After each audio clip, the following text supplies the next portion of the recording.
US വിദേശികളായ skilled പ്രൊഫഷണലുകൾക്ക് നൽകുന്ന H-1B visa പ്രോഗ്രാമിൽ വലിയ മാറ്റങ്ങൾ വരുത്താൻ ട്രംപ് ഭരണകൂടം നീക്കം നടത്തുകയാണ്.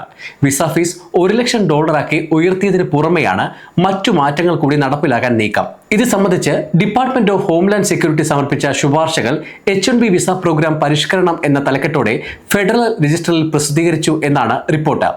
സ്പെഷ്യാലിറ്റി ഒക്യുപ്പേഷൻ എന്നതിൻ്റെ നിർവചനം കർശനമാക്കണം, ക്യാപ് ഇളവുകൾ പുനഃപരിശോധിക്കണം, തേർഡ് പാർട്ടി പ്ലേസ്മെന്റുകൾക്ക് കൂടുതൽ പരിശോധന ഏർപ്പെടുത്തണം, തൊഴിൽ നിയമങ്ങൾ ലംഘിച്ച കമ്പനികൾക്ക് കൂടുതൽ നിരീക്ഷണം ഏർപ്പെടുത്തണം, തൊഴിൽ അധിഷ്ഠിത ഗ്രീൻ കാർഡുകൾക്ക് നിയന്ത്രണങ്ങൾ ഏർപ്പെടുത്തണം എന്നിവയാണ് ഡിപ്പാർട്ട്മെന്റ് ഓഫ് ഹോംലാൻഡ് സെക്യൂരിറ്റിയുടെ ശുപാർശകൾ. ഒരു സ്ഥാനത്തേക്ക് വിവിധ യോഗ്യതാ ബിരുദങ്ങൾ അനുവദിക്കാമെങ്കിലും ഓരോ ബിരുദവും സ്ഥാനത്തിന്റെ ചുമതലകളുമായി നേരിട്ട് ബന്ധപ്പെട്ടിരിക്കണമെന്ന് സ്പെഷ്യാലിറ്റി ഒക്യുപ്പേഷന്റെ നിർവചനമായി ഡിപ്പാർട്ട്മെന്റ് ഓഫ് ഹോംലാൻഡ് സെക്യൂരിറ്റി തയ്യാറാക്കിയ കരടിൽ പറയുന്നു.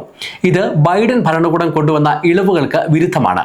ബിരുദവും ജോലിയും തമ്മിൽ ഒരു യുക്തിപരമായ ബന്ധം മതി എന്നതിന് പകരം ട്രംപ് ഭരണകൂടം നേരിട്ടുള്ള ബന്ധം ഊന്നി പറയുന്നു. H-1B വിസയുടെ ഒരു വർഷത്തെ ക്യാപ്പ്, അതായത് ഒരു വർഷം അനുവദിക്കുന്ന വിസകളുടെ എണ്ണം ബാധകമല്ലാത്ത തൊഴിലുടമകളെയും സ്ഥാനങ്ങളെയും പുനഃപരിശോധിക്കാനും പരിമിതപ്പെടുത്താനും പദ്ധതിയിടുന്നുണ്ട്. ഇത് നടപ്പിലായാൽ നിലവിൽ പ്രയോജനം നേടുന്ന നോൺ പ്രോഫിറ്റ് റിസർച്ച് ഗ്രൂപ്പുകൾ, സർവകലാശാലകൾ, ആരോഗ്യ സ്ഥാപനങ്ങൾ എന്നിവയെ ബാധിക്കും.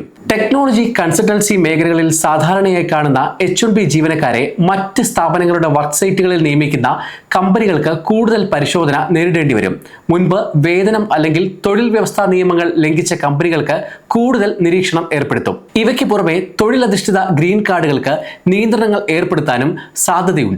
ഇത് വിദേശികളായ ഹൈ സ്കിൽഡ് പ്രൊഫഷണലുകളെ നിയമിക്കാൻ O-1A വിസകളും ദേശീയ താൽപര്യ ഇളവുകളും ഉപയോഗിക്കുന്നതിൽ നിന്ന് തൊഴിലുടമകളെ തടഞ്ഞേക്കാം. O-1A വിസകൾ ശാസ്ത്രം, വിദ്യാഭ്യാസം, വ്യവസായം, അത്ലറ്റിക്സ് തുടങ്ങിയ മേഖലകളിൽ അസാധാരണ കഴിവുള്ള വ്യക്തികൾക്കാണ് നൽകുന്നത്. ഇക്കഴിഞ്ഞ സെപ്റ്റംബർ 21 മുതലാണ് H-1B വിസയുടെ പുതുക്കിയ ഫീസ് നിലവിൽ വന്നത്.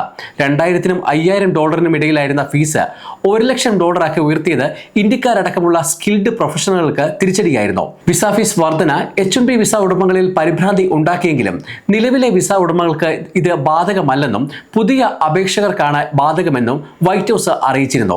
അതേസമയം വിസ ഫീസ് വർധന നിയമപരമായി ചോദ്യം ചെയ്യപ്പെട്ടിട്ടുണ്ട്. കുടിയേറ്റ നിയന്ത്രണങ്ങൾ കൂടുതൽ ശക്തമാക്കാനും രാജ്യത്തേക്ക് വരുന്ന വിദേശികളുടെ എണ്ണം കുറയ്ക്കാനുമാണ് വിസ ഫീസ് കുത്തനെ കൂട്ടിയത്.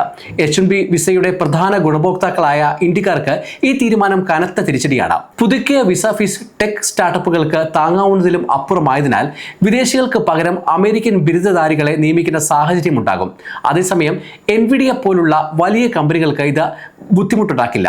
എൻവിഡിയ CEO ജെൻസൺ ഹുവാങ് തങ്ങളുടെ കമ്പനി H-1B സ്പോൺസർ ചെയ്യുന്നത് തുടരുമെന്നും ബന്ധപ്പെട്ട എല്ലാ ചെലവുകളും വഹിക്കുമെന്നും വ്യക്തമാക്കിയിട്ടുണ്ട്.